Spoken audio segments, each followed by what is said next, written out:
What's up? Welcome back to another video. This is part 2 of my full brand identity design process. If you haven't seen the first part, it's super important that you go watch it because we go over the strategy and what we're actually going to be designing. But in this part, we're going to be doing some concepts, mood boarding, and style direction. So without further ado, let's jump into it.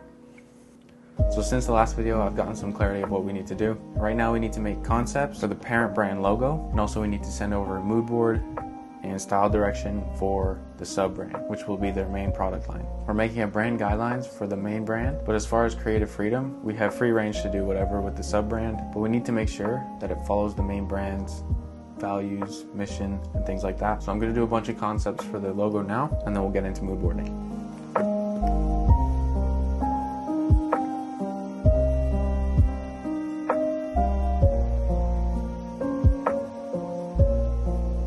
So after a bunch of concepting, I kind of narrowed it down to these fonts. And I think these could be cool, but maybe not for the corporate brand. These would be good for the sub brand, so I might save those for later. So we're pretty much just left with these two. And I think the one on top is a little bit too random. So I'm gonna take this word mark on the bottom and mess around a little bit and see what I can come up with. So what we're gonna do is convert it to outlines. And right away, I can already kind of tell that the spacing is a little bit off.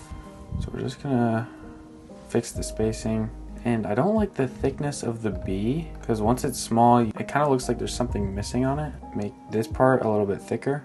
I think that's good, but now it's touching the E. And I kind of liked it when it was a little bit disconnected. So I think that's pretty good. I'm gonna make different variations of this. Like maybe there's a version where all of the letters are on the baseline. That also looks good too. From a distance, the top one looks more balanced. Now I'm gonna try it stacked and see how well it fits, because then that'll be good for social media use. So this is what it would look like stacked, and I actually do kind of like that. And now it's giving me the idea to just use the V and the B. That's actually like a smart idea for an icon. Instead of having it stacked for like a profile picture, you could just use the V and the B. This line here feels like it could match up pretty good with that. Oh, it's not. Okay, that looks really dumb. Okay, that's starting to look a little bit better. Okay, so I made 3 options here. Yeah, this one definitely sucks, so this is way too close. Oh, somehow I used the wrong B. I gotta fix the B on that, hold on. Okay, that's a lot better. Yeah, because once you make these small, this one starts to bleed and that'll have a lot of printing issues. So I think we have a pretty solid idea for the word mark and icon, and we've got some options to mess around with here. I'm gonna go back and do a little bit more research and see if I can make any minor tweaks based off of what Veroni means and their target audience and things like that. So I'll get back to you once I have everything pretty much finalized. Okay, here is the logo. I changed the dot on the I to that shape because Veroni is actually the Hindu goddess of intoxicating beverages and wine. So I took a lot of inspiration from these sort of figures, and I saw a lot of themes where they have this shape on the forehead. Don't know the word for it. I know that this is a cultural thing. I'm just not educated on what that is. But yeah, I changed the dot on the I to that, and I think it works really well because it shows the history behind the word Veroni, and it also shows like a liquid drop at the same time, and it is a beverage company. So here's all 3 of the variations. We have the stacked one on the left, the icon on the right. I think it works really well. So what we're gonna do now is kind of see how it works with the color palette, and then I'll get back to you when I have that. After some looking around for some colors, these are the ones that I landed on. I'm still debating whether I even need the green and blue. I was thinking maybe that could be used as a secondary color palette, but it also just works pretty good alone with these. So I might keep it in for now and just show the client anyways and see if they like it. We have a pretty solid direction. All we have to do is set it up in my identity showcase document and show them what we came up with. And then we can start with the brand guidelines and also the creative direction for the sub brand.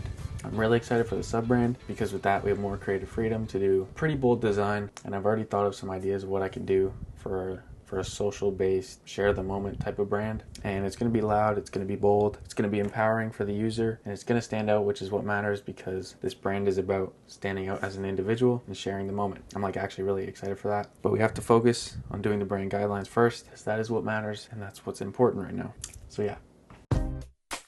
Okay, so now we are starting with the fun part. We're gonna be creating a mood board for the sub-brand. We're gonna start thinking of some ideas for the main product line, which is a ready-to-drink alcoholic beverage. So I'm just gonna briefly go over what I do for mood boarding. It's probably something you've seen already. It's nothing too crazy, but pretty much I just go into Pinterest and I find something with a similar vibe of what I want to create. And then I go down the rabbit hole of clicking on other things.